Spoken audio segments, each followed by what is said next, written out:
um, I'm Helen Jane Collins, originally.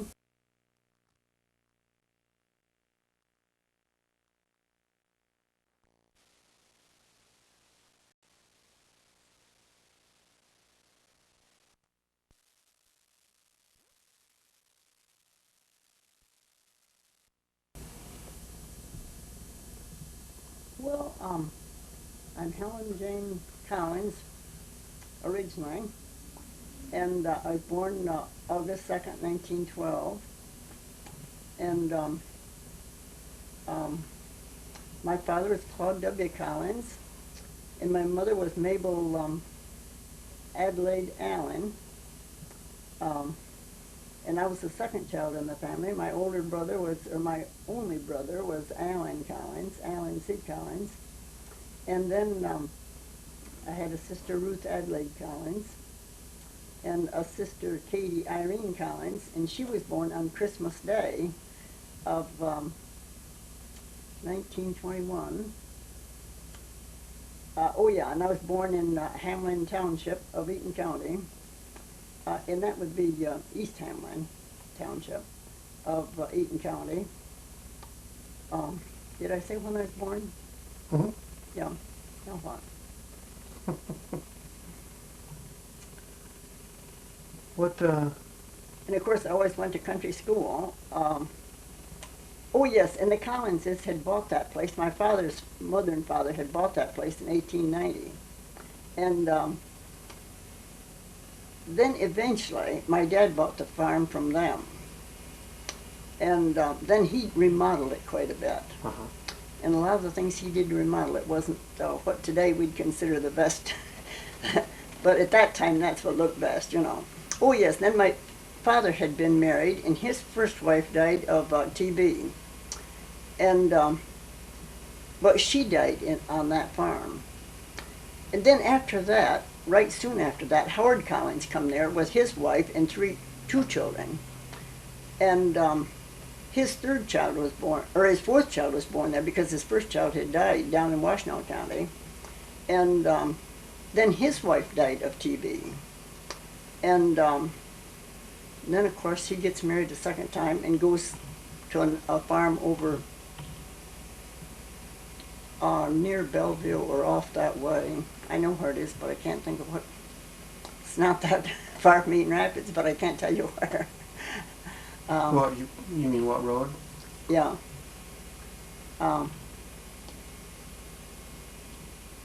Now what? What was the name of the street you were born Oh, I was born out in the country. No street. Oh, yeah, it would be Tucker Road. I kind of think it was Tucker Road. I'm not just sure. Because when we lived there, no road had a name. That wasn't necessary. And there's 324 acres on that farm. Well, to begin with, there wasn't 324, but my dad bought an adjoining farm. So then he wound up with 324 acres. What did your dad do for a living? Farmer. Yeah, and then he had a threshing machine, and so during the summer season when the crops were being harvested, well, he took his threshing machine and went to different areas of the community and thrashed their wheat or whatever. He had a clover hauler too, and that was something that you don't see today, or you don't hear much about a clover hauler, because one thing, they aren't raising clover like they did then. And I think maybe the reason they raised it then mostly was for seed. But right now, clover is about $60 a bushel, and wheat is more like $3 or $4 a bushel. So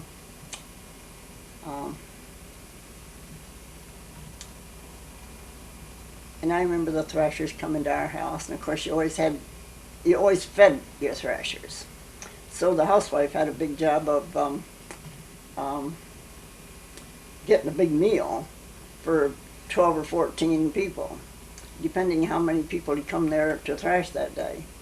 But And then your dad would pay these people? a lot of this, I think, was exchange work. I think if one neighbor man had, he might come because another neighbor man had helped him the day he thrashed. So I think a lot of this was people was helping each other. So I remember as a kid, having all these men. I remember one day my mother told my dad to comb my hair while, getting ready to eat. And he took me right over my chin. And it hurt. But anyhow, and then he combed. Now what? Then of course, I went to country school, Griffith School, and my brother, of course, he'd gone a year earlier, and he was always, for a long time there, he was late to school day after day, and come find out he was stopping on the way, thrashing the neighbor's geraniums as he went along. He stopped at every fence post and thrashed somebody's crops, and I mean, this is his way of having the thrash to show that he was thrashing, running the thrashing machine, and well, then eventually, of course, I guess the teacher and my folks got together and they found out what the problem was, so they told him he'd have to stop thrashing at every fence post on the way to school. And then I remember going to school, and of course we had a mile to walk to school. But I remember going to school, and one day on the way home, I dropped my round dinner pail. But there was so much snow, and the dinner pail got out of my hand, and it rolled right out across the snow. And then to go out and get my dinner pail, there's a ditch underneath all that snow, and I practically sunk out of sight. Thought I never was going to get back on the road, because the road, of course, was higher. If you get there, well, then you could walk through the deep snow easier. But then lots of times in the wintertime, we didn't get our mail for a week at a time. But they'd leave our mail at the neighbor's house, and us kids would stop and bring it home when we come home from school. Of course, eventually they got so they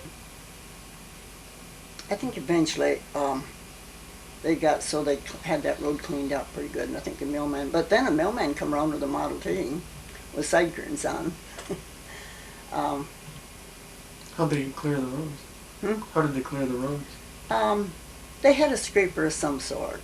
Or I think maybe a bunch of men come along, and they dug it out by hand to begin with. And of course my mother canned a lot of fruit, and there's a huckleberry marsh on the farm there. I think there's 4 acres of land that was just plain huckleberry swamp. So during the huckleberry season then, a lot of neighbor women would come to our house and pick huckleberries, and pick them on shares, and just what the share was, I mean, I don't know, of course. But I remember a lot of people being there, and during the summertime. And then, of course, we had always raised a lot of strawberries, and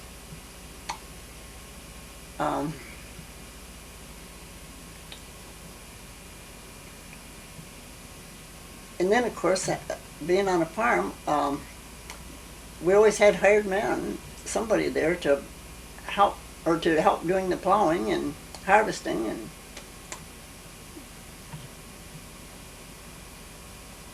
these were hired men, though, rather than... Yeah.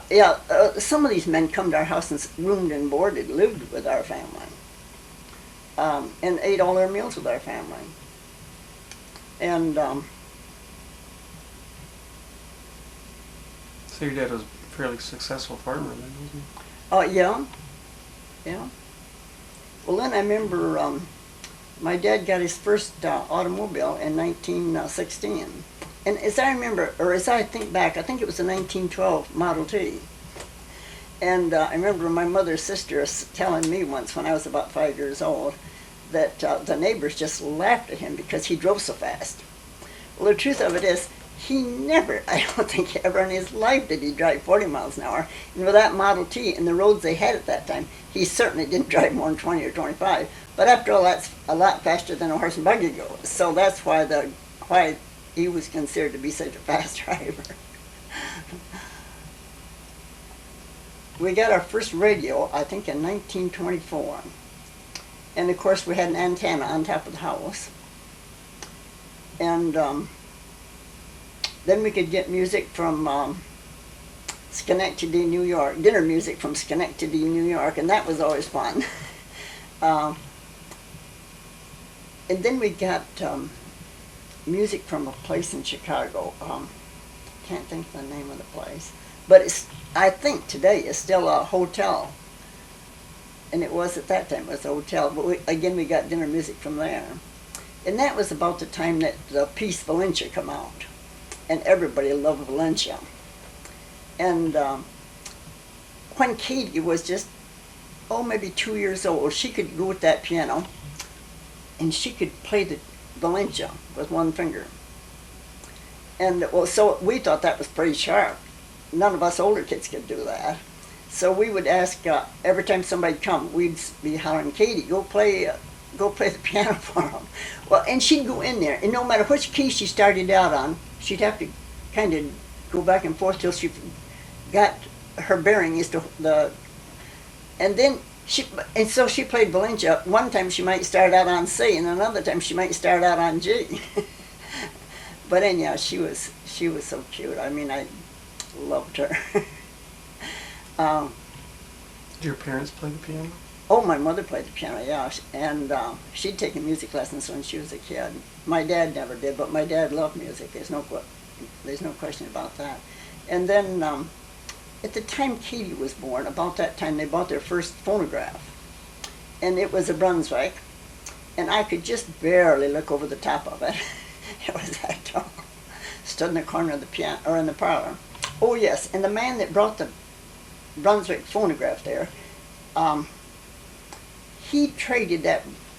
My dad traded a horse for that Brunswick phonograph, and then the guy took the horse and tied it behind his car and started to back to Albion, I think it was. And some way along the line, the horse got loose and come back. So the man had to come back and get his horse.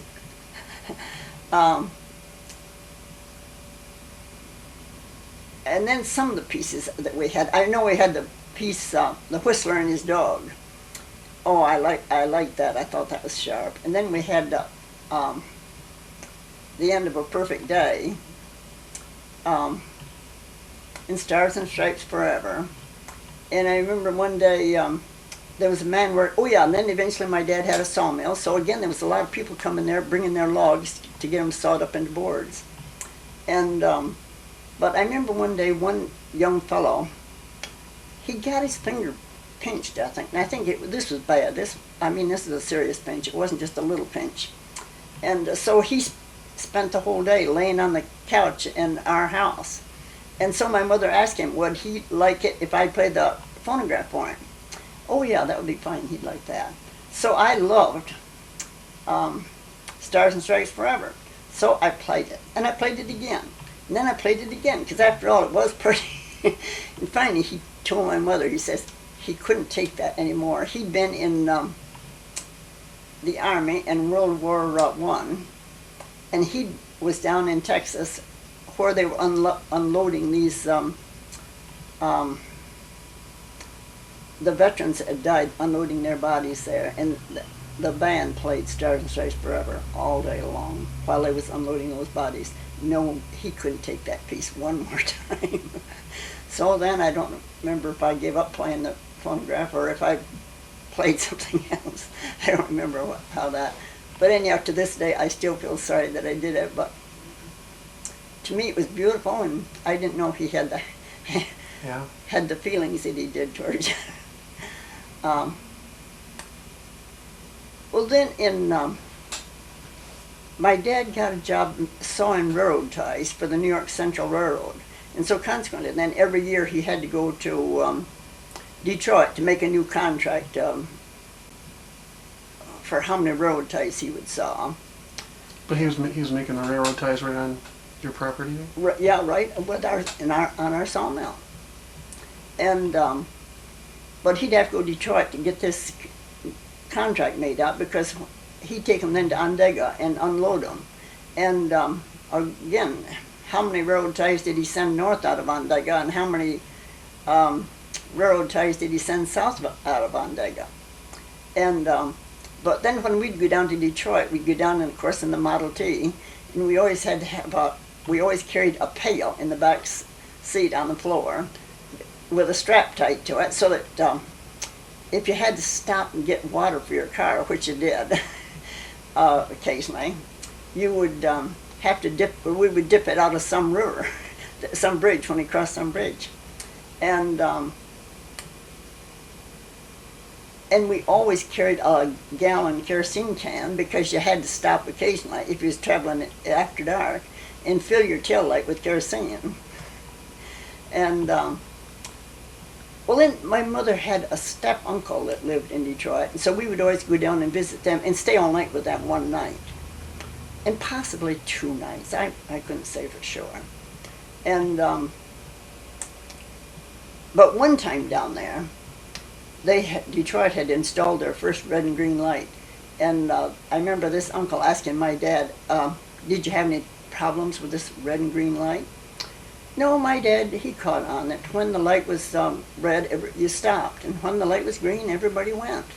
So that was no problem. And I think that Michigan, I'm positive that Michigan had the first red and green light of any state, of any place in the world, not any state, but any place in the world. And it could,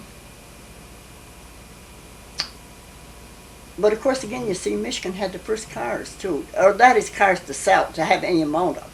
I mean, they might have made a few of this and a few of that in some place else, but of course, Henry Ford was the one that invented the assembly line. So, and then at one time, of course, you could buy a Model T from the Sears and Roebuck catalog. For it would be, I'm quite sure it was less than $400. And what year it was, I don't know. Huh. That's not where your dad got his, though, is it? No, I think ours was secondhand. I'm sure it was. Well, and my dad had one of the first Ford tractors that was ever sold in our community. Because in the Eaton Arts paper one year, in the 40 Years Ago column, they give a list of the people that had bought Ford tractors. And my dad was one of 6, I think, that had bought Ford tractors of Brumling and Pettit that year. Or maybe it's just Brumling's. Brumling sold cars and they sold tractors too. Then what? Well, what about like outings? Did you ever, as when you were littler or a teenager, did your family ever go out on outings, like besides Detroit there? Well, Christmas, of course, Christmas we always went to Grandma Allen's house. And we'd go in the sleigh.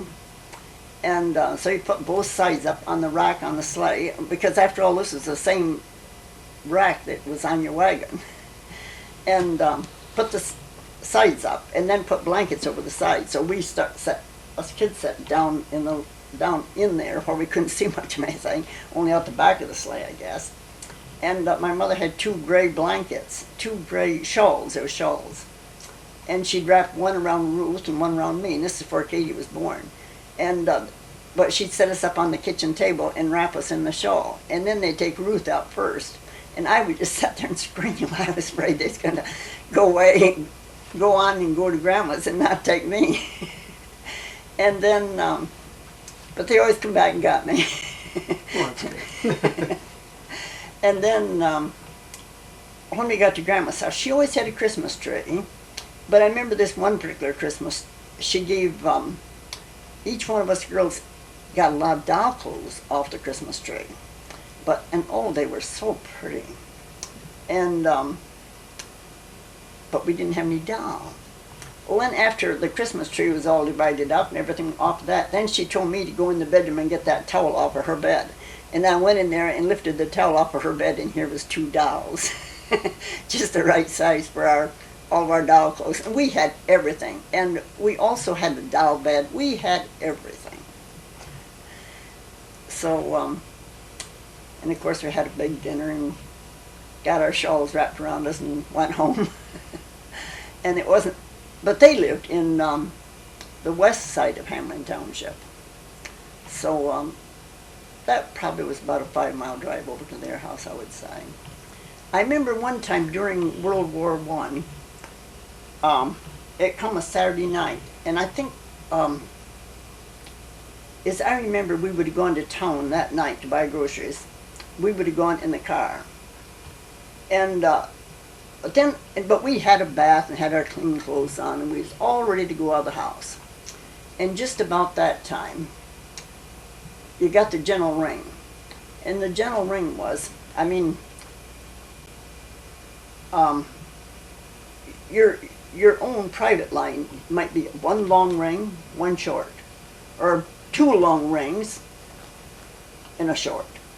But a general ring then, that was, they just did this till everybody got to the phone. And what they said was, oh, this is one of the saddest moments of my life about, was that in Eaton Rapids, so many people had the flu, and they would advise everybody to stay to home if it was humanly possible. Well, my folks figured it was possible to stay to home. And how sad. If we'd only left home 3 or 4 minutes quicker, we would have got to Eaton Rapids. Maybe got the flu and died. Because so many people did die of the flu at that time. And especially any woman that had had a new baby, she was almost sure of losing her life. And Aunt Katie had had a new baby. Charles Schultz was born in August of 1918, I think. So this must have been in the fall of 1918. But anyhow, Aunt Katie and Uncle Wesley had the flu, but Aunt Katie survived. And Uncle Wesley too, of course, and the baby. So that was good. Yeah.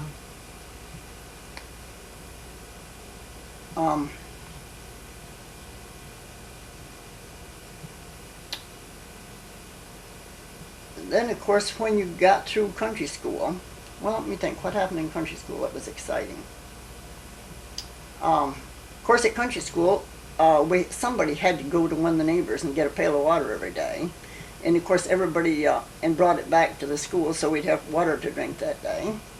And then everybody drank out of the same cup. But eventually, then, the Griffith School had a well put down. And then along about that time, they come out with the idea that we should all have our own cup. So I remember having a little aluminum cup that one of these that you squashed together. Mm-hmm. You kept it in your desk, and then when you wanted to drink, well, you went and got a dipper of water and filled your little cup. But no longer did we drink out of the same cup. But now as I look back, how many people had bad colds because they got colds from somebody else's cup? But society learns. I mean, along the way, we learn a lot of things. About during your teenage years? One thing out the Griffith School that we did too was down back of the schoolhouse. There was a marsh down there that grew. I don't know. The weeds would grow up probably 3 feet tall, maybe even taller than 3 feet. Well, what the kids had found out they could do would be go down there and they could cut some of those weeds and make paths down through those weeds. And then the older boys then would go ahead and bring to school big long stakes with a crotch at the top and stick them in and put cross pieces on them, and then we take these weeds that we'd cut down and lay across them. So we had all these little huts, as you might call them, down there in that marsh. And then, of course, the minute you got to school in the morning, you went down to the marsh and left your dinner pail. And then at noon, of course, or even at recess, probably even dashed down to your little hut at recess time. But to me, that was one of the most fun things that I ever did at country school. Well, then at Christmas time, then in the fall, the man that owned that land, then he wanted to burn it off because after all, he wants to get rid of all those seeds from all those weeds. He doesn't want them blowing all over his farm during all winter long. So in the fall, then he would notify the school that a certain day he's going to burn that. So that was a hint that you bring your sweater or your dinner pail, and you didn't leave it down there that day. And that was the end of that amount of fun. Well, then at Christmas time, everybody had a piece to speak, and they had a part in the play. And they always had the Christmas program at the church. And sometimes it would be just our school alone, but sometimes it would be the Underdunk school too. Or not, was it Underdunk? Yeah, I think it was Underdunk. And they'd always have have these little clamps with real candles on and put them on that Christmas tree. And then there'd be 4 or 5 men, each with a pail of water, standing around the tree. And they would light all those candles. And as far as I know, nobody ever threw out a pail of water on those candles. I mean, nothing ever got a fire, but oh, if they had that tree could have went whoosh, quick, and they would have had one hard time saving it. Yeah. But yet they always did that. I don't say they always did it, but they did it a lot of times. And I remember going to that church too at one time when all the men sat on, I think the men, as I remember, sat on the left side of the church, and all the women sat on the right side of the church. But eventually, I remember my dad going over and sitting by my mother in church. And I remember another man did too. But I think at that time, this was still kind of a hangover, I think, from back in Massachusetts, when the men had their seat, Massachusetts and Connecticut and some of those states, when the man had his place assigned to him in church. And he better be sitting in his assigned seat. I mean, he had no excuse for not being there.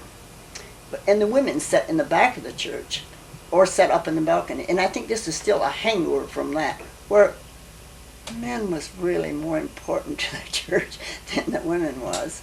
And but again, my dad had lost one wife that he thought a lot of. My dad had more respect and realized that women were more important than what a lot of these men did. If they'd lost a mother or lost a wife, then the wife might mean more to them. Well, anyhow,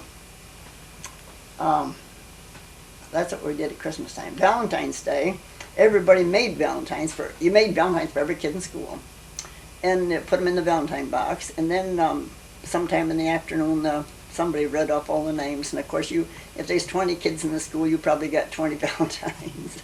If you didn't, you wonder why that one kid didn't make a Valentine for you. And of course, the Valentines were made out of wallpaper. And then of course, what you'd write on them would be copied from some other Valentine, some boughton Valentine, so Be My Valentine or whatever. Well, then when, in the fall of 1925, my brother would have had to go, he'd finished 8th grade, so he would have had to go on someplace else to go for the 9th grade now. And then's when we moved to Jackson. And all 3 of us older kids went to the West Intermediate School. And of course, Ruth was in the 7th grade, and I was in the 8th grade, and Helen was in the 9th grade. And Katie, of course, wasn't even old enough to go to school yet. And but eventually, then she went to Bloomfield School. And so we had a mile to walk to school when we lived in the country, and we had a mile to walk to school when we went to the West Intermediate School. Then when eventually we got to the high school, we still had a mile to walk. So I guess that's the way my folks decided where to live. Was it had to be a mile from school. So again, we got our exercise. What high school did you go to? Jackson High School. Yeah. Just one at that time? Yeah, there was just one Jackson High School. Well, it was a brand new school. They just, us kids, or I started going there in the fall of, must have been, it would have been the fall of 1927. But it was just opened then. Beautiful schoolhouse. And of course, again, going to the West Intermediate School was an interesting school too. And that school was built about 1918, but that was a wonderful school. Of course, now it's been torn down. I think there's a bank built there. But I think the East Intermediate School in Jackson is still there.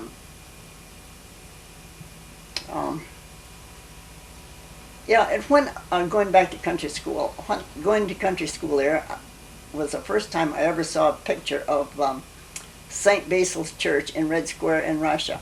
And I used to look at that picture and think, oh, if I could only go there. But of course, again, I was smart enough to realize I never would. And then in 1971, I did. And I went inside of the church. And I was the only one in the whole group that went inside that church. And then in 1992, on my trip to Russia, that tour was supposed to take us inside the church. That first one wasn't supposed to, but I did get inside the church just the same. And the second trip, the tour was supposed to take us in that church, but something happened. I don't know what happened. We didn't get in it.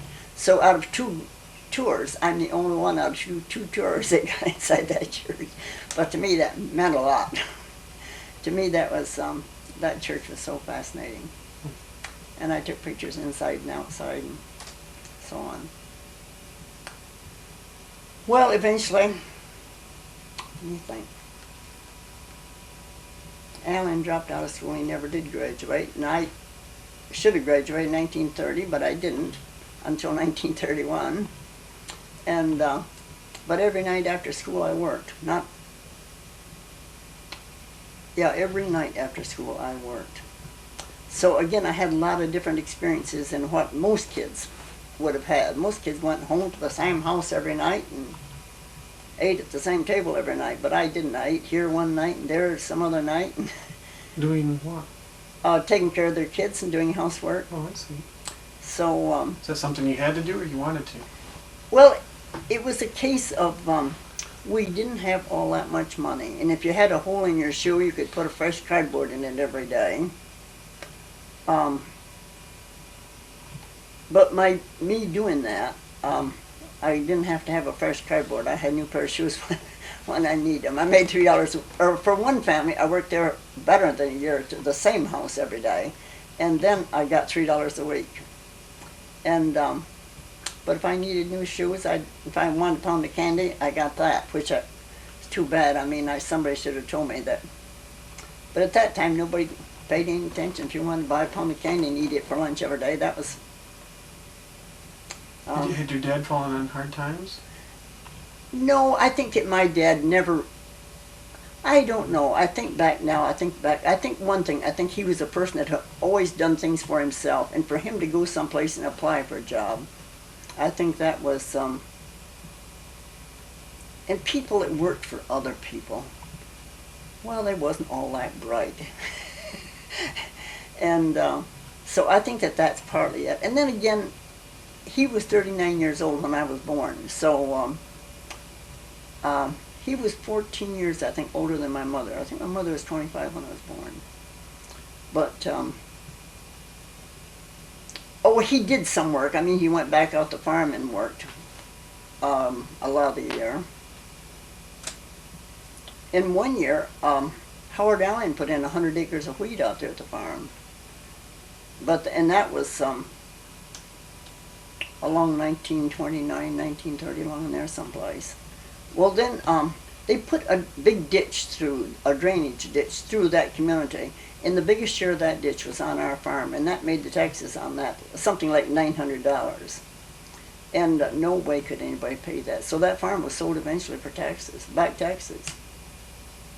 But when was this? What? When was it sold for back taxes? Along about 1930, I think.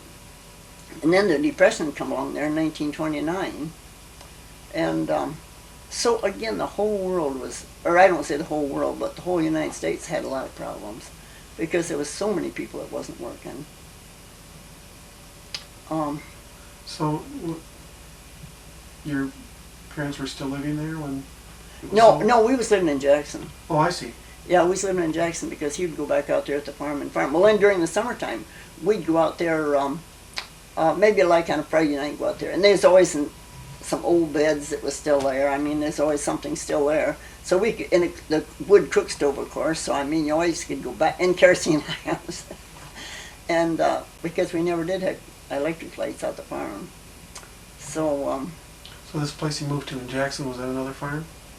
the place, no, in Jackson, no, we lived in town. In Jackson. What did your dad do then? He didn't do anything much. He was retired? Well, no, then he would go back out to farm and work days. That is during the farming, during the farming season. Who was living there then, at the farm? Nobody. Oh, I see. And there was so many things there, that antiques, like a spinning wheel. Up overhead, one of those, the part of the house that had been moved back. Now then they used it for a granary. And but that part of the house had an attic. And here was a spinning wheel in that attic to the shed back there that they was using for a grain ring. But there's so many things that was stolen at that time from the farm.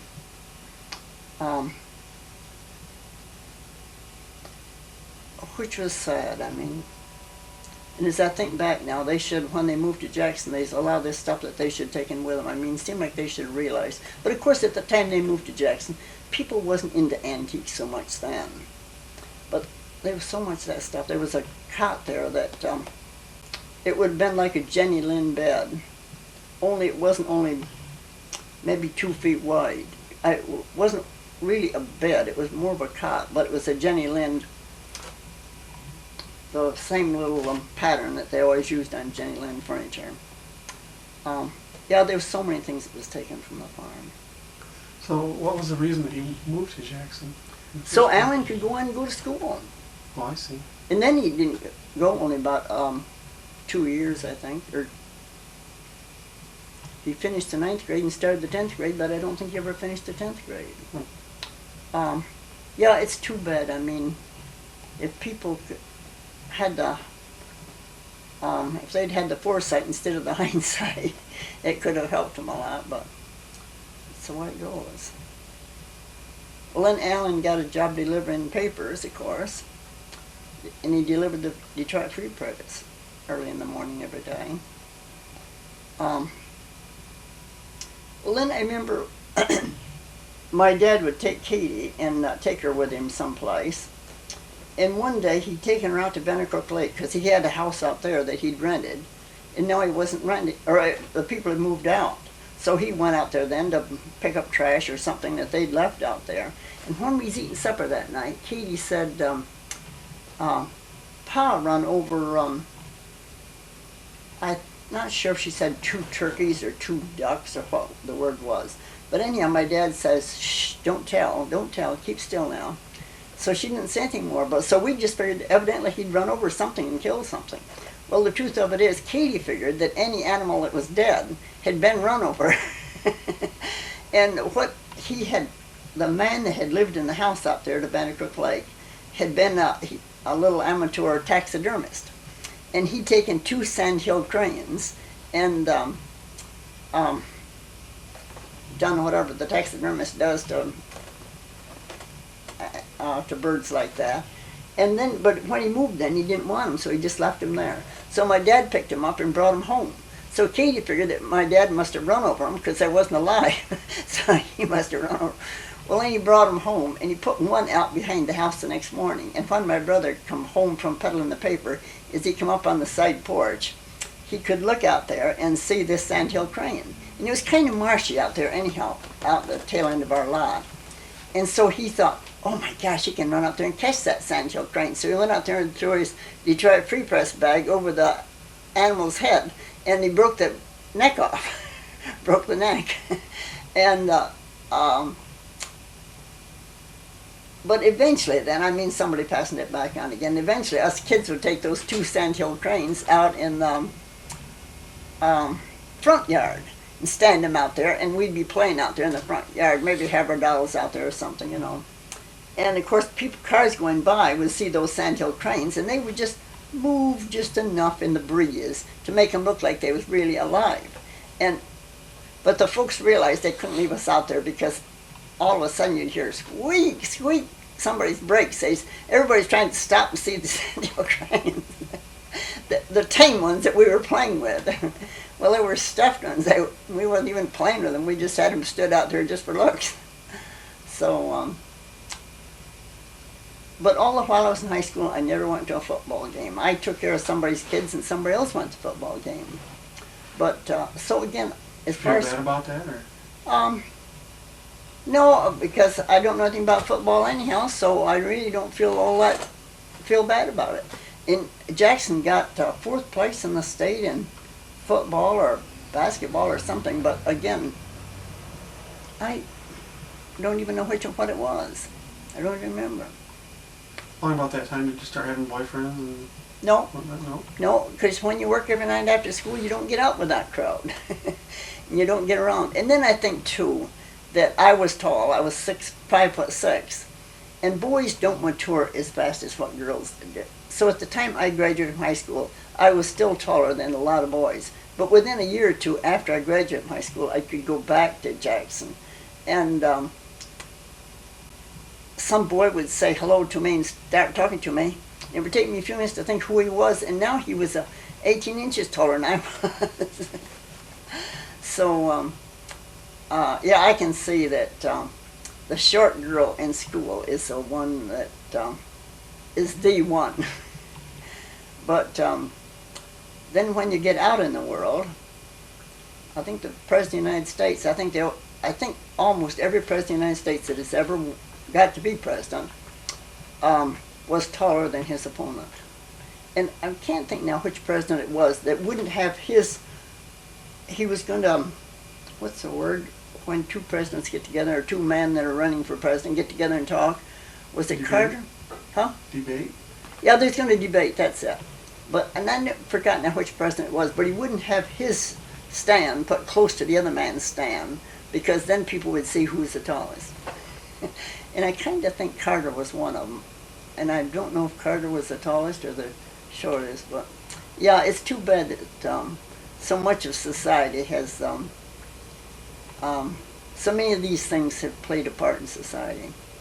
Because everybody knows that the short girl isn't necessarily smarter than the tall girl, but she's the one that gets all the attention. Well, eventually, Yeah, eventually. you did start dating. Oh yeah, but no, I never really dated. It was so few times that I had absolutely anything at all to do with any fellow until Francis Blatt come along. And I married him, and I started going with him in the summer of 1930, and we got married in the summer of 1931. And went to Eaton Rapids to live, of course. Did you start right out on Canal Street there? No, we lived with Francis folks for a spell, and then we rented a house on Clark Street. I think it's 112 Clark Street. And then eventually we moved to 115 Division Street. But my dad and his brother owned that house because the Grandpa Collins had died, and that house belonged to the two boys now, and also the double house right on the corner by that house. But we lived in the little house, and then eventually we bought the house up on Michigan Street, 779 Michigan Street, and we did a lot of work on that house, and eventually sold it for a lot more than what we paid for it. Then we bought the house on Canal Street, and we lived there and that's where Francis died in 1946, in July of 1946, or June of 1946. Weren't you saying that something about when you first bought the house on Canal that Oh, there had that been a fire there or something? No. Or yes, there had been. But the house had been rented for a long, long period of time. And so when we bought that house, it was in bad, bad shape. But the people had moved out in January and hadn't had the water turned off. So the lavatory, and they'd had it made into two families, and the toilet upstairs and the toilet downstairs had both froze and busted. There were so many pieces laying on the floor of the toilet. People don't realize that, but if their water pipes freeze and bust, their toilets are going to freeze and bust too if they freeze long enough, hard enough. So we did a lot of work there. I mean, there wasn't a room in that house that didn't need paper and paint and scrubbing and you name it. Virginia was born on Division Street, and Clara was born up on Michigan Street, 779 Michigan Street. And then the twins were born down on 423 Canal. And John was born when we lived down on Canal, but John was born in the hospital. And I think at that time, I think they still called it the Stimson Hospital. But a Dr. Stimson had been in Eaton Rapids there and converted a big old house into a hospital. And that's where John was born. That's where the kid's dad died. That's where Francis died. He died at the hospital? In that hospital. I was born at that hospital too, wasn't it? Right there.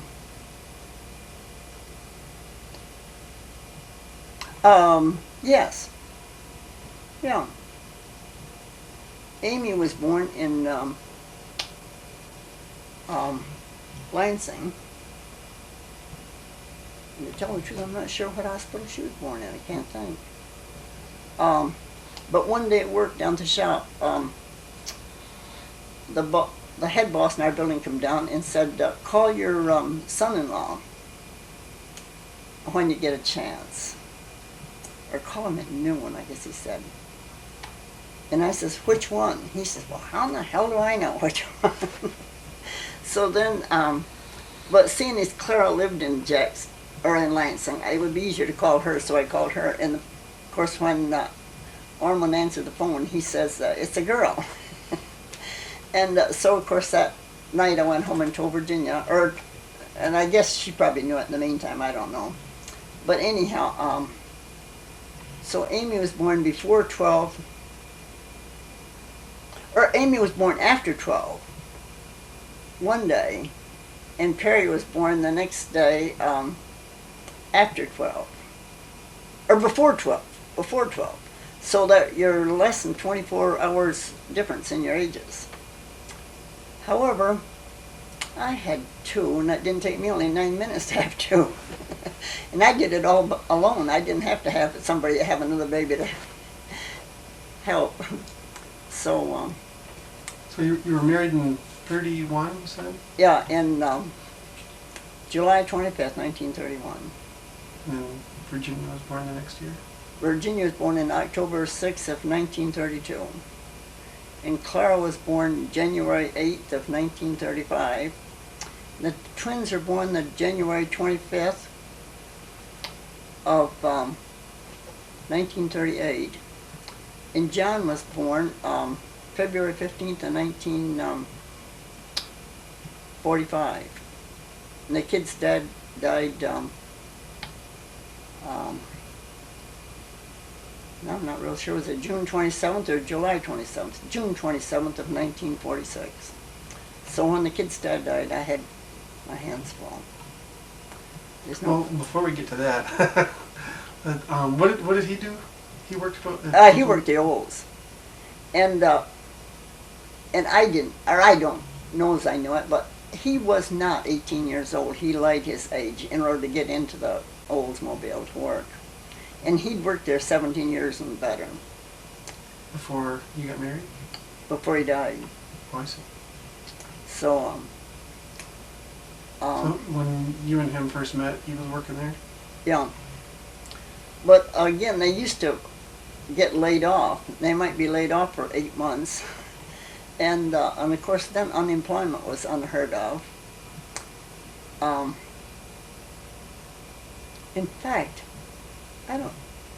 I'm not sure if they even had unemployment during the time that he worked at Olds. I don't hardly think they did. Now maybe they did, but for some reason or other I don't remember it, because if he got laid off, he scratched around, hunted up another job, and sometimes it was painting somebody's house on the inside, or painting somebody's house on the outside.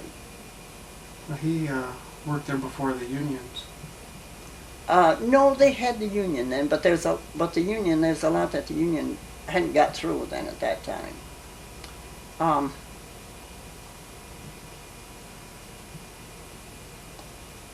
And then after he died, I went to work for Horner's in the sales room.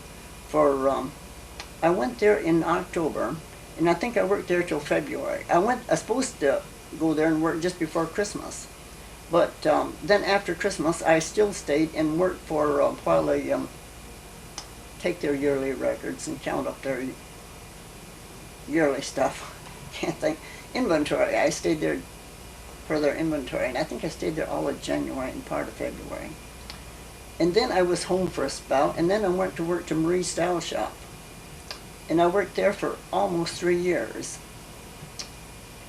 But my advantage in working in Eaton Rapids, I could go home for lunch every day and go home and see what was happening to John. How was he doing? And but then eventually Marie's Style Shop, she sold out, and she went to Lansing and opened up a store. And So again, I was out of a job unless I'd wanted to go to Lansing to work for her. And of course, again, at the price you make in a dress shop, which was at that time $27.50 a week. So then is when I went over to Fisher Body to work. And as things turned out, that was a really a good thing for me, because I wound up with more Social Security. I mean, I wouldn't have had enough Social Security to count on if I'd stayed in a dress shop. And wound up with insurance and health insurance and so on and so forth. So that was good. However, when I first went there, we worked 3 weeks days and 3 weeks nights. And then eventually they changed it to 4 weeks days and 4 weeks nights. But, and of course that was good physical work, which maybe I needed. As I think back, I think a lot of people that did physical work, a lot of those people lived longer maybe than the people that sat down and did something all day, every day. Like getting out and exercise, and everybody needs a lot, so much of that. Who was taking care of the kids? Every Tom, Dick, and Harry. No, when I first went to work, Edna Goheen took care of John. I mean, she took care of John even when I first went to Horner's sales room. And then, of course, eventually he goes to school. But even then, you see, somebody still had to stay with him forenoons, because he went in the afternoon. And then by the time I went to the shop to work, John was going to school all day. And I think the kids took care of John, pretty much. A lot of the responsibilities for house cleaning and Yeah. went to the kids, or Yeah, a lot, because after all, if you're gone away from home for 10 hours a day, or maybe you leave home at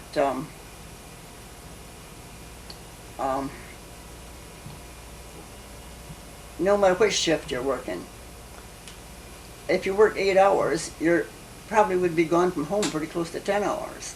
So again, it was the two girls that had the job of taking care of John. There's no getting around that. And then the twins had got a job peddling papers, I think, before I went to the shop to work. But no, I know once that big leather chair, I said, I think we should get rid of that chair. It was falling apart. It needed reupholstering and so on and so forth. And I figured it would be about as cheap to get a new chair as it would be to get that one done. And I said something to kids about, I guess we better get rid of that chair. And the twins about had a fit. They said, that's the most comfortable chair we've got, even if it is falling apart. And then is when I realized that I never sat down. I didn't sit down. There would be days and days and days, and I never sat in a chair. And then after we got a TV, what I realized then is that, as I think back, I think the only thing about that I really saw on TV was Ed Sullivan on Sunday nights. And then there was a neighbor woman that was crippled. She would call me up. My telephone wasn't in the same room with my TV. She would turn on Ed Sullivan. She wanted to watch Ed Sullivan, but she'd call me up and keep me on the phone so I couldn't watch Ed Sullivan.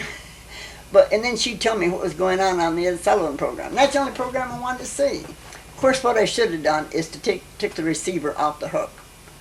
When it got about time for Ed Sullivan to come on, I should have taken the receiver off the hook. And after a week or two, she would have got tired of trying to call me. And and she'd say, oh, now there's some cute dancers on there, or now there's this, or now there's that. I didn't see it. And that was the only thing that I really saw all week long.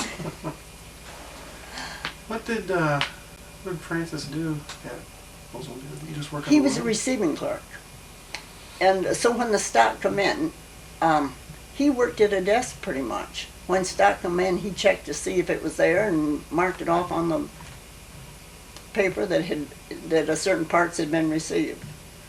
So, but I used to stay to home nights and the weather was bad and worry for fear he's going to get home all right. Then the next thing I know, I was at work and I was worrying about the kids at home if they were all right. And then I still had to get out and worry if I was going to get home all right.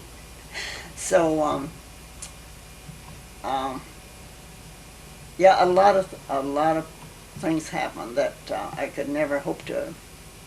I remember one day being in the A&P store, and I was probably trying to think, now should I get one loaf of bread or two loaves of bread? We generally got one loaf of white bread and one loaf of whole wheat bread.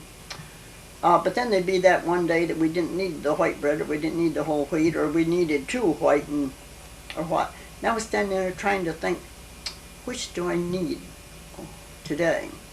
And some woman walked up to me and she says, you know, you weren't the first woman that's ever lost her husband.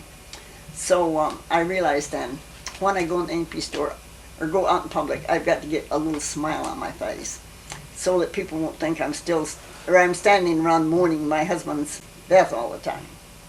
And so the next time I was in the A&P store then, trying to think, should I get one loaf of bread or two loaves of bread, or can we afford a pound of hamburger or whatever? And a woman come up to me and she says, you'll get that grin off your face before the year's over. So you can't keep the right expression on your face to please everybody. There's a lot of things you can't do to please everybody. What were the circumstances of, what actually happened to him, that he died? Oh, he was, it was the day he died, or not the day he died, but the day he was taken sick. The electricity, I'd been doing my washing, and the electricity had been off, so consequently I didn't get my washing done as early as what I should have.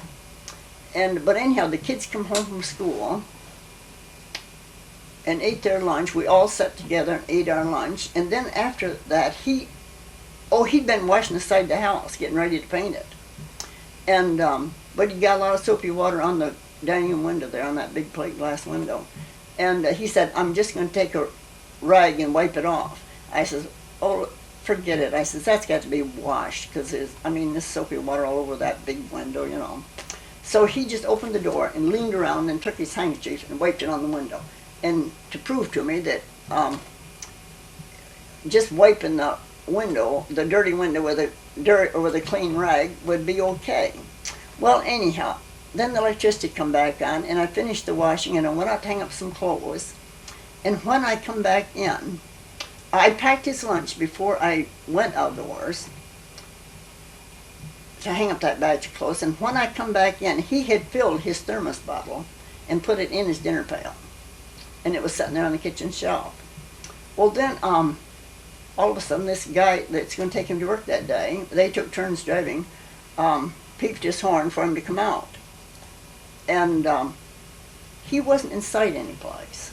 It seems like right then I knew something was wrong, because Francis was the type that if you was going to pick him up at 2 o'clock, he would have been ready at 2 o'clock. Well, his dinner pail was all ready. He'd put the coffee thermos bottle in there.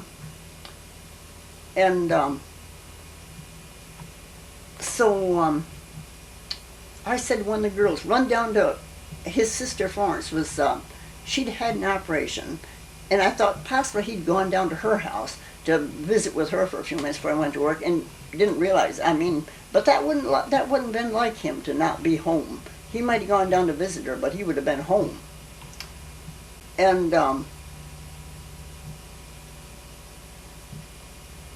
I just come in from the backyard, but I said to one of the kids, oh, go out and look behind the garage. See if he's out there behind the garage. Where can he be?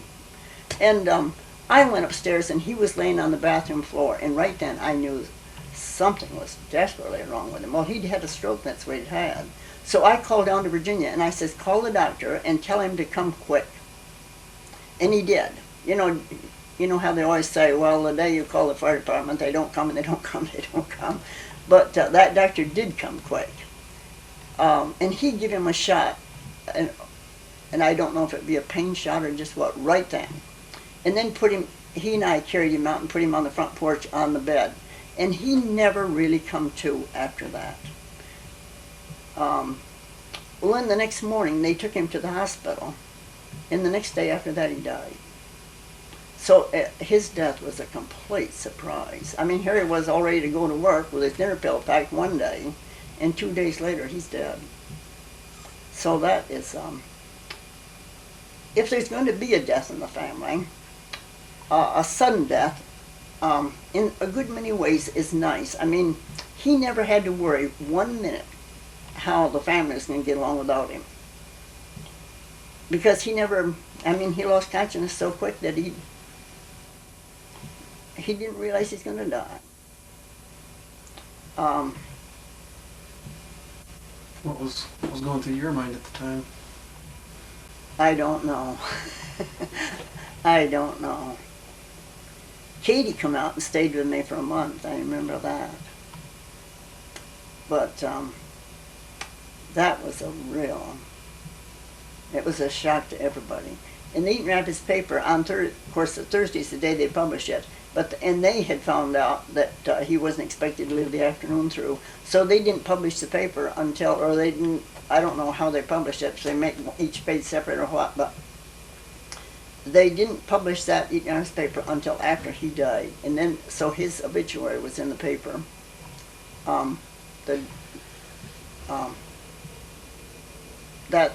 Or maybe the paper didn't come out till Friday. I kind of think it came out on Thursday though. But they didn't print that paper until after he died, and they waited because they knew that it was coming before the afternoon was over with. So, yeah, there was a lot of things that, and of course, you don't have a cemetery lot bought. I mean, everything was complete. And after all, I was 33 years old, so I wasn't exactly an old woman myself. And he was 36. But I was almost 34, and he was just 36. He'd had his birthday in May 24th. On May 24th, he was 36, and I would have been 34 on the 2nd of August. But so I was still, I wasn't 34 yet. So, and a lot of things happened after that. I mean, it just seemed like Katie came out and stayed a month with me. And I remember the first meal that we ate alone, you get the meal on the table and the kids were all seated at the table, and I just felt like screaming. But I thought, you can't do that with these kids. So I sat down and said, please pass the potatoes, or whatever.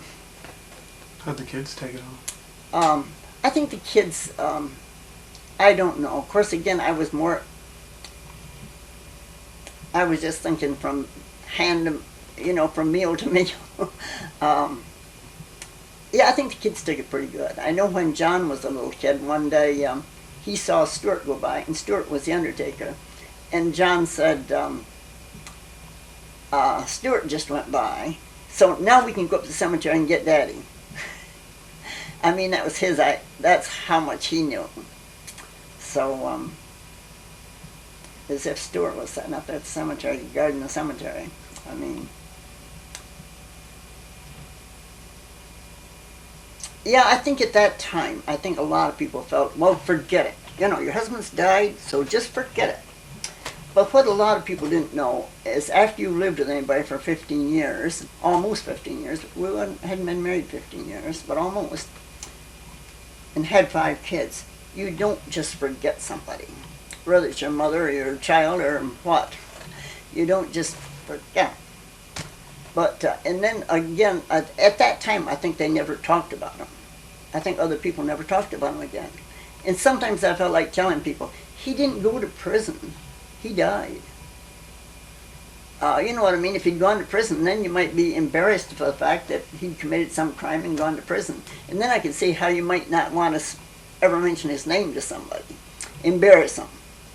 But, and so many times I wanted to say that, but I didn't.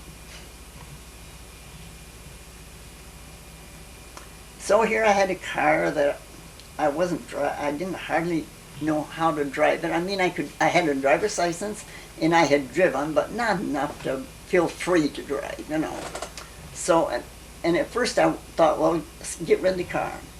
But Alan was the one that talked me into keeping that car. He says, he realized that learning to drive and getting familiar with it isn't all that bad, all that hard. So I did, and I was always glad I did. Because the car was in good shape, and it was a 1937 Chevy, 4-door. So,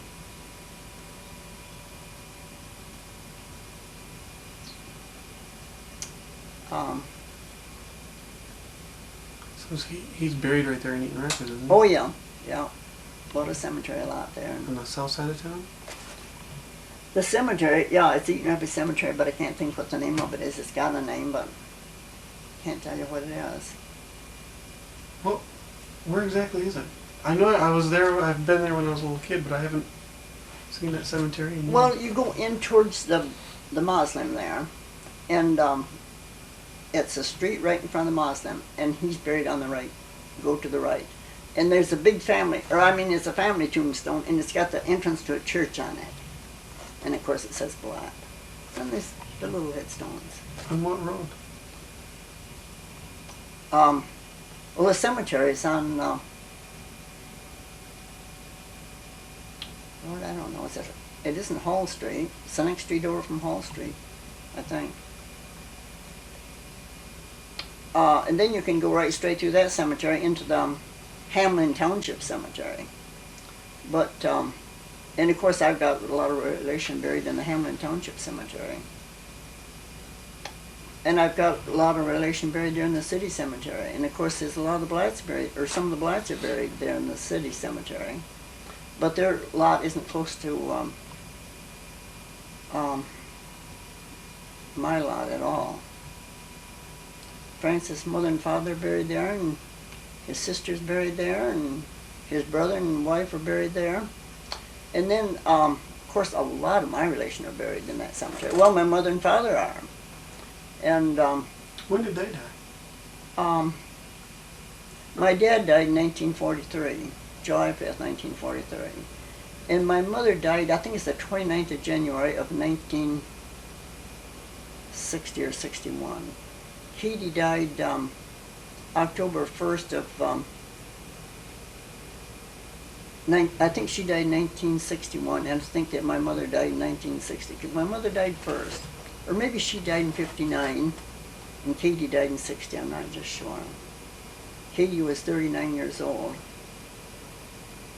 So probably she died October 1st, 1960. Probably my mother died in 1959. And then, of course, in the Hamlin Township Cemetery, my mother's mother and father are buried. And, yeah, and the next generation back of the Allens are buried there.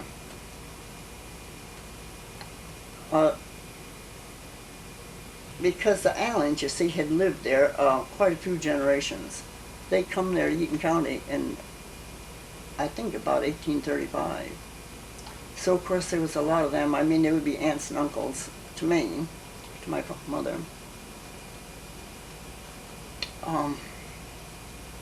Oh, yeah, and then my father's brother and his wife were buried in the Eaton Rapids Cemetery. And my father's mother and father are buried in Eaton Rapids Cemetery.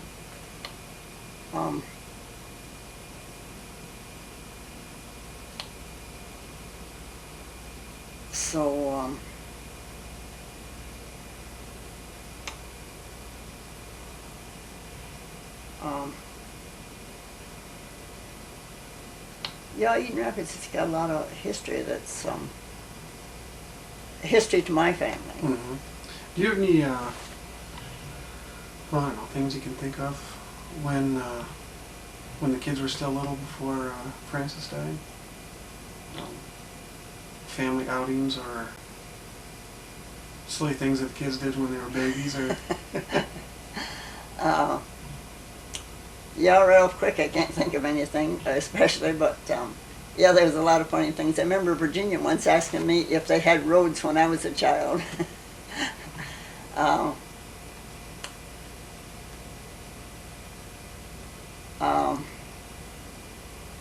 The twins, when they were little, I know sometimes you'd set them on the floor to play with a few toys, and they'd take off their shoes and socks, and you might look in the front room there and hear one twin was leaning over sucking on the other twin's big toe. A lot of things, oh yes, and sometimes for the twins too. Maybe one of them would take his dish of cereal after he got it about half eaten and put it on top of his head for a hat. Well, instead of running to clean that up, what I found out, grab the other twin's cereal before he does the same thing, because that's what he's going to do. He's going to put his cereal on top of his head for a hat. Plus, then you're going to have two kids with oatmeal dripping down their faces or whatever. Now, when you were pregnant for the twins, did you know you had twins? Or did you not know until they were born? The doctor had never mentioned twins to me. After Clara was born, he said, maybe you're going to have another one. It seemed like one side was still sticking up high. And he says, do you want another one? And I said, no. And I didn't get another one. I don't think this is what determined it all, though. Well, then when the twins were born, after one was born, he said, looks like you're going to have another one. Do you want another one? And I said, okay. So that's the way you decide. You either tell the doctor, no, one's enough, or that's the way you decide it. When Clara was a little kid one day, and of course parents didn't used to, they kept completely hidden from their children. You didn't let your kids see your body anymore than you'd let your next door neighbor see your body. But one day Clara come busting in the bathroom before the twins were born, and she looked at me and she saw two breasts, and she says, are we going to have two babies? I mean, she'd sit on my lap and she'd say, there's where we're going to feed our baby. Our baby, isn't it, Mother? And I said, yeah, that's where we're going to feed our baby when we get our baby. Then she saw him come in the bathroom and she looked at me and she says, are we going to have two babies? So,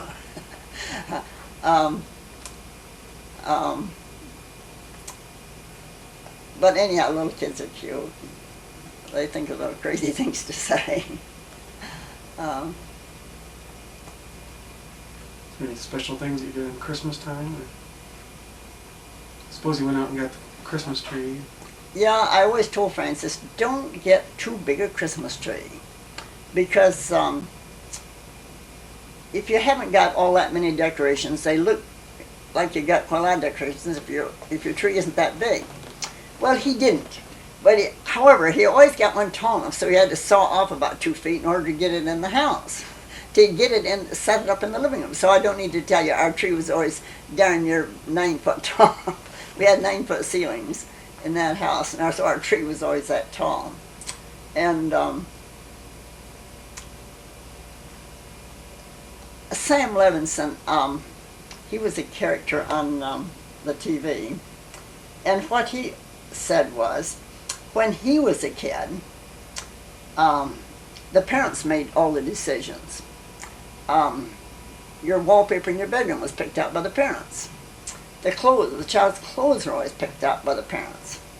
The Christmas tree was always picked out and set up by the parents. Well, then, by the time he come along and he had children, by that time they decided it was a good idea to let the children pick out the wallpaper, let the children pick out their clothes, to a certain extent, of course. Let the children pick out the Christmas tree. So Sam Levinson said, so what I want to know is, when do I get to pick out the Christmas tree? And but again, you see, he was along in my age group, I think. And I don't remember the first Christmas tree I ever had after the kids were all gone. I bought the Christmas tree, and I bought the stuff, I can't think what it was, but I think you sprayed it on the tree, and they called it flock, and you flocked your Christmas tree. Well, then I bought all blue and green bulbs and put on the Christmas tree. And then when I got the thing all set up, I thought to myself, hey, I'm like Sam Levinson, now I've got my first Christmas tree. Because when I was a kid, of course, your folks decided what shoes you should have. And of course, there wasn't that much choice either at one time. And of course, they had to buy the shoes that they could afford and a few things like that. But by the time my kids come along, there was more choice, and we wasn't that pressed for money, I think, maybe, so that they could kind of have the shoes they wanted, within reason, of course. So,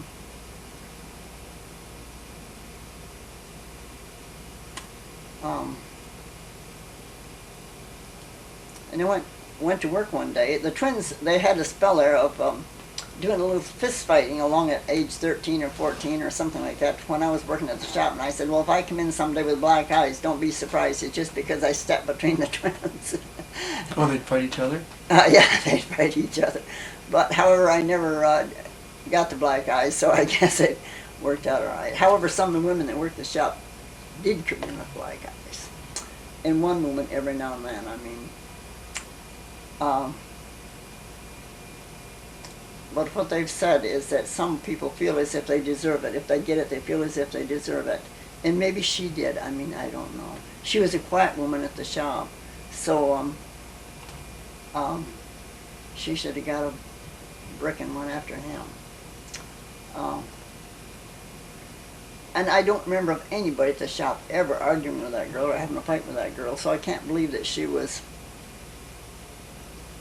deserved a beating when she was home, but maybe she did. Maybe he thought she did.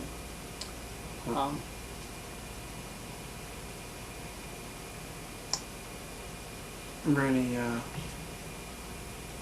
special birthdays or anything of the kids when Francis was still alive? This one particular Christmas,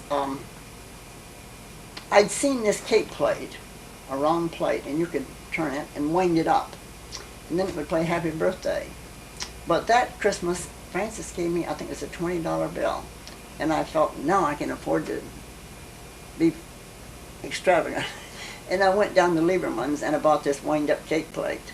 But it was and I bought it just after Christmas, and of course Clara's birthday was the first one that come up. And so Clara was the first one to have a birthday cake on it.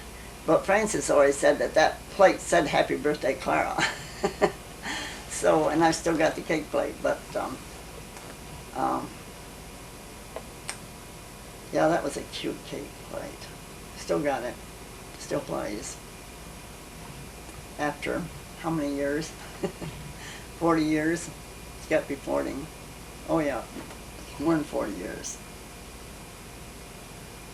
Because Clara was she wasn't all that old when I got the cake plate. But a good many people have had happy birthday cakes on that plate. Yeah, I remember that. Yeah. Mm-hmm. I still got it. Remember any other gifts he gave you? Christmas or whatever? Birthday? Well, one year he gave me a set of 4 dishes, a set of 4. So I had 4 plates and 4 cups and saucers. And then eventually I got 4 more, so I've got a service for 8 of those dishes. And then some pieces I've added to it. But some pieces have been broken too, so I'm not just exactly sure.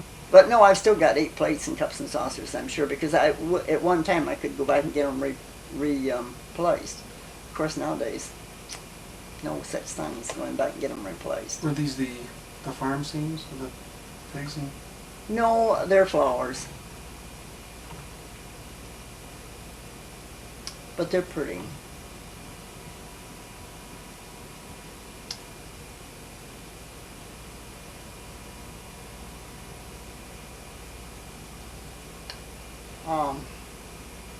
Then eventually, of course, we quit going to Grandma's house for Christmas, and then she moved into Eaton Rapids. She moved into Eaton Rapids, I think, in 1920. So we still went to her house then for Christmas until I got married.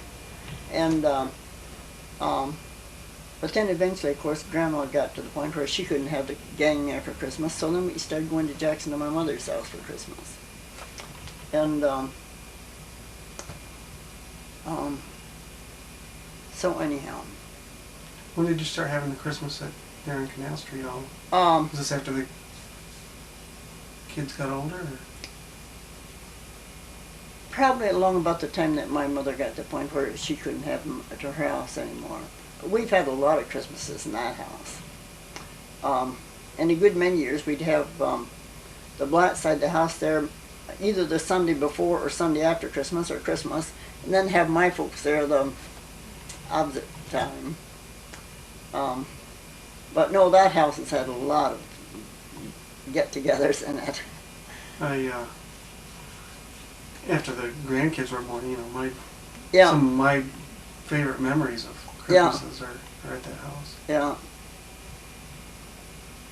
Yeah, we had a lot of Christmases there, and a lot of birthdays, and a lot of just Sunday dinners or Saturday night suppers, or I generally had food on hand, so if somebody come along, I could generally get a meal, for a crowd, because I always had canned tomatoes, and if you've got some tomatoes and some macaroni or some rice, and you can get a pound, and even if you've only got 1 pound of hamburger, that we was going to have just for us for supper, you can always put that in a big dish and cook it up with this other stuff and wind up with enough food for twice as many people as what you started out with. No, did you cook most of the meals, or did the girls do that? Clara was the one that was the cook. So in a good many ways, I can really say Clara was really a Blatt, because I think the Blatt family was more interested in food. I mean, that to them, that was your whole life was your food. And so when the kid's dad died and I first went to work, she'd get the cookbook out, and Clara was quick to do things. She would get the cookbook out and try something that nobody else, I mean, I had never tried. And the one year there, one fall, she started, she'd put apples in a dish, and then she'd make a dough and put over the top of it and bake it. But hers always tasted so darn much better than anybody else's. And I never could figure that out. I mean, after all, I knew what recipe she was using for the dough on top. So why did it always taste so much better when she did? Well, finally what I discovered was she put her apples in the dish, and then she put milk in there, some milk. And that will make a darn sight better apple john. I think they called it apple john then. It'll make a darn sight. And I gained about 10 pounds of fall as she made the apple john. Virginia was always a lot better at cleaning house. Clara's idea of cleaning house is open up the top drawer, everything on top of the buffet goes in the top drawer. And however, Clara did a lot of cleaning too, and of course Virginia did a lot of cooking. I don't mean to say that Clara did it all, because she didn't. But then eventually, Virginia started working to Marie's shop some of the time. I mean, some nights after school, Virginia worked to Marie's shop, and then eventually Clara worked to Marie's shop. What's Marie's shop? Dress shop. Oh, I see. And of course, Vaughn's and Webb's were family stores, and of course they sold women's clothing. But Marie's shop, of course, was strictly women's stuff. And I remember one day a woman coming into Marie's shop, and she was Polish, and she wanted something to send back to Poland for a girl. And it was something you wear on your head, but it wasn't a hat. And it wasn't a hairnet. So what would you send back to Poland for a girl to wear on her head? A bridal veil. Because the girl was getting married over there, and to them, that was important for her to have this. So then, when we finally figured it out, well, then Marie went ahead and made her one, especially for this girl. And the girl was delighted with it, of course. Now, were the girls the first ones to go out and get jobs? Well, of course, Virginia got married as soon as she got out of school, and that's just about what I did too. So. Is that when she was working at this dress shop? This was before? Or? No, she wasn't working at the dress shop then, because by that time I had been working at the shop quite a spell, and she wasn't working at the dress shop. When did she start working there? Along in the 11th grade maybe, or something. I forgot. But Virginia, I think the girls, maybe one worked every night, but they took turns working every night. So one of them was home and one of them was working. Was this money just for themselves, or? Oh yeah, yeah. Because you were at Fisher Body by then, weren't you? But at the time I went to Fisher Body, I don't think the girls were working at Marie's at that time, or at least they wouldn't have been then, because she'd sold the business to this. Can't think what their name is, but anyhow, it was the husband and wife that was running the place, and of course they didn't. The husband was doing a lot of the things that one of the girls would have done if they'd have been there. So the girls weren't working there at the time that when I went to Fisher Body, they wasn't working there then. They have a lot of boyfriends at this time? Yeah. Yeah. How did you cope with all that stuff? Well, as I think back, I'm not sure. No, it isn't. It isn't easy to be the father and the mother and also be at work at the same time. nowadays there's so much criticism about the woman that leaves her family and goes to work. There's so much criticism about the woman that has children and lives on the community. But I can see that the single woman that doesn't have a husband or never has had a husband has got a tough road to hoe. And of course, again, if your husband has died, society's going to feel a little different towards you than they do towards the woman that never did have a husband. So, but if you did or didn't have, it wasn't easy. It wouldn't be easy, no matter how it happens. It isn't easy. Now, you were married a second time. Yeah, I was married the second time, and that was a mistake. That was all my... I mean, I should never have married that man. When was I... Because I was growing up, that was just something that wasn't talked about. Yeah. When was it? And who was he? I was just trying to think. I married him about the time that Clara graduated from high school. So it would have been about 1953. And got a divorce. I think the divorce wasn't final till 1955. However, he left me in 1954. He only stayed there a year. But he sold his house and all his stuff and moved in with me. And so his money was still in the bank from having sold his house. So, and he had 3 girls. And so that was hard work, getting adjusted to a family. And then when he left, that was hard work. Then I missed the girls, I really did. But again, I should have been smart enough. I mean, I feel as if it's all my... I should have been smart enough to realize I shouldn't have gotten into anything like that. What was his name? Bill Fisher, William Fisher. What were the girls' name? Barbara and Shirley, and what's the middle one's name? But his reason for leaving was he said that Barbara wasn't happy there. So he took the 3 girls. He left me 2 different times, but the first time I was the instigator of getting him to come back. The second time I thought, nothing doing. I'm not going to be married to a man that I have to coax him home every year or 2. So did his first wife die? Or? Yeah, his first wife died. And she died, and her obituary was in the Eaton Rapids paper, the same issue that Virginia's wedding was in the Eaton Rapids paper. So Virginia was already married and gone when you got... Oh, yeah. She was down in Texas? Yeah. Yeah, I could say a lot of things about him that irritated me, but so I know when he left, Bill was a person that he told everybody his troubles. So I know half of Eaton Rapids knows what a horrible person I am. And so I'm a horrible person, period. Drop it. Forget it. Did he work at Oldsmobile? No, he worked at Motor Wheel, I think it was. But he died here, 4 or 5. Yeah, since I've lived here, I think. I think he died since I lived here. So he probably died about 1986. Now, through the years, have you ever spoken to him again? Oh yeah, I'd run into him in Eaton Rapids once in a while.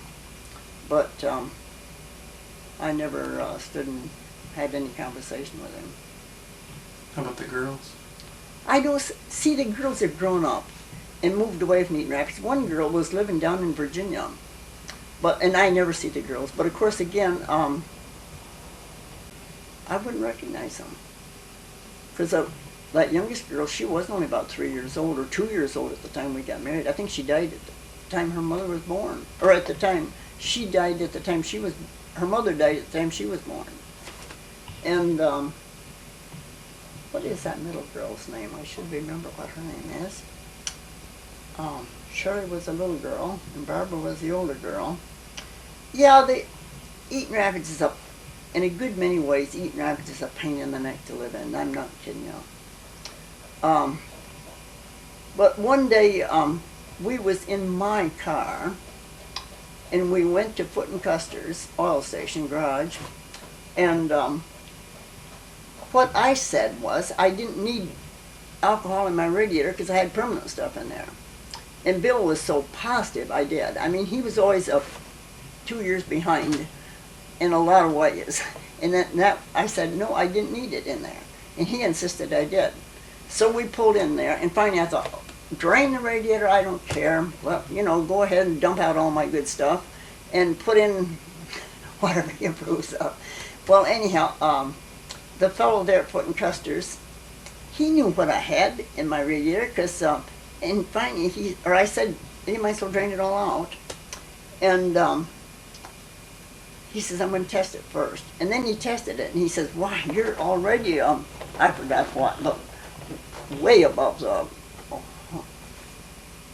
it can freeze a lot, and I have no problem. And then he looked at me as if, well, stupid, or he didn't say stupid, but he might as well have said, stupid, don't you remember, I put this in there for you, such a day. But you see, again, I was saving Bill's face. I was taking the blame. Well, then I called Bill, but you see, he went by the name of James part of the time, and he went by the name of William part of the time. At the oil station there, they knew him as James. His family called him Bill. So the guy at the oil station says, I call him Bill, and he says, his name is James. Don't you know what your husband's name is? So again, slap in the face to me. I'm so dumb I don't know that I don't need any new alcohol or new radiator stuff in my car. I'm so dumb I don't even know what my husband's name is. So to me, I don't have that much love for Eaton Rapids. And that's just one person. But again, the woman that tells me or told me that I'm not the first woman that's lost her husband, that was a slap in the face. The truth of it is I was trying to think something.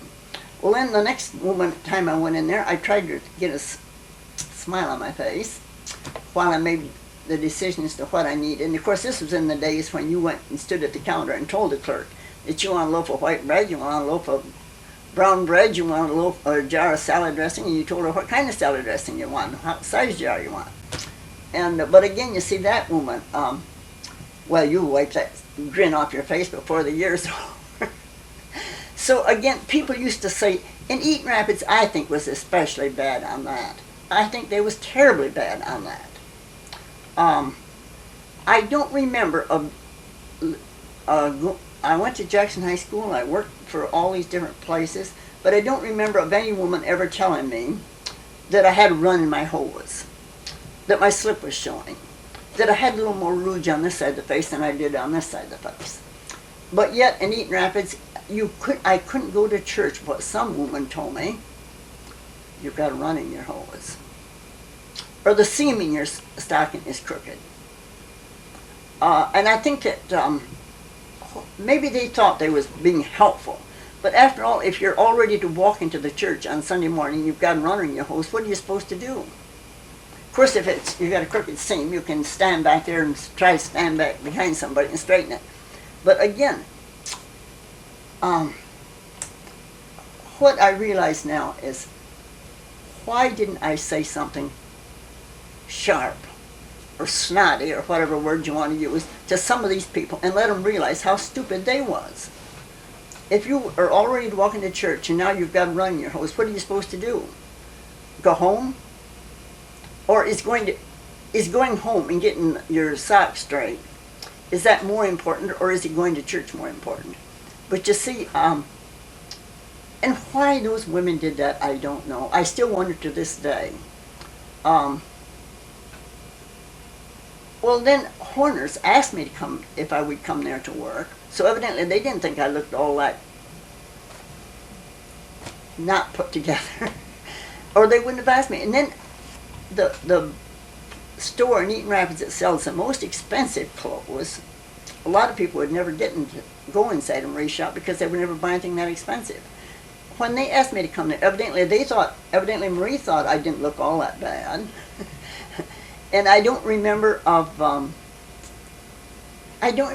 any place in the world that I've ever been that somebody has told me I had too much rouge on one cheek over the other, or that I needed, or I had a run in my hose, or my seam was crooked, or my slip was showing. And yet, I remember once being in the Lansing Mall, and and I met a girl, and before she said hello to me, she told me my slip was showing. And the truth of it is, now as I look back, I think probably a lot of these times it wasn't true. But, and why these women did this to other women?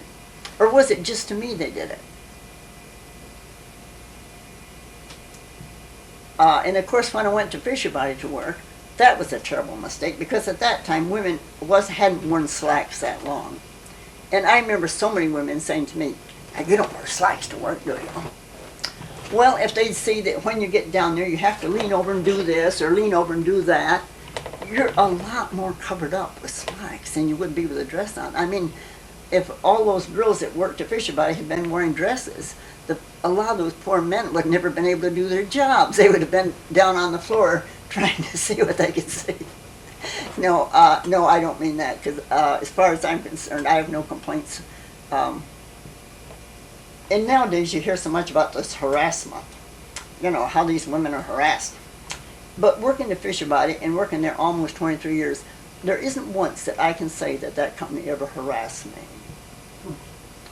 There's some men in there that I would like to harass a little bit, but some man that hasn't seen the zipper on the front of his pants for 10 years because his stomach is so big, that man would look at some woman that's 20 pounds overweight and say, "Boy, she's a big fat slob, isn't she?" I've heard that so many times, and there's been so many times I want to say, "How long has it been since you've seen the zipper on your pants?" But I didn't. Well, then there was one man that if a woman would walk through the department, she didn't work in our department, but she just merely walked through there, and he would say, "She'll never see 40 again." Well, and to the one man, I've said it a dozen times, but still he was still saying it. "Do you think you will?" And the man was maybe 60, or he retired in a few years after that. So the man was 60 or 65. And I've said that to this one man dozens of times. "Do you think you will ever see?" But I mean, why did he say that? Do women, are they going to die if they never see 40 again? And, but now if the boss had said that, I would have said that was harassment. But that was harassment, but it was from a man that was 62, that was 20 years older than the woman that's never going to see 40 again. Mm-hmm. So I think a good many times it's a good idea to speak up to some of these people and set them on the right track. And there's been times that I have spoken up. There's been times that I didn't speak up, and to this day I'm still mad at myself because I didn't.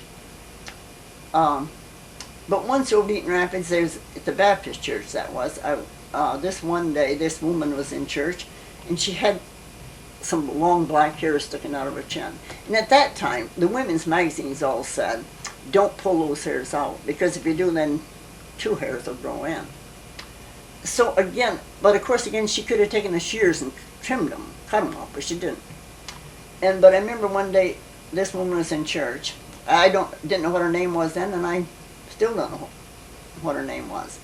But anyhow, then we went to a Sunday school class, and I kind of think Francis wasn't there that day. Now maybe this is after he died. I'm just not sure when that was. But anyhow, this one man, one of the Gillette boys, and I'm not sure, he's either a matter of a month or two older than I am, or a month or two younger than I was. So again, if I was 34 then, or 33, 34, along in there, he was right close to that age. But anyhow, he made some joke in the Sunday school class about that woman. And I've always been sorry that I didn't twist that around a little bit. And now put him, he's got, I would like to defend the woman, but I would like to shove it, the defense back in him. And what I wish I had have said, it's hard for me to believe in a God. Now I've got him listening now, in a God that'll put hair on a woman's face to the point where other people laugh at her. let him defend God now. And maybe he would have, maybe he will wake up. But my feeling is the woman was going to church, and that's what we want, don't we? Didn't we want people to go to the Baptist church? Yes. And the woman was a law-abiding citizen. I mean, she was a good person, except that she had 6 or 7 black hairs on her chin. Well, what would,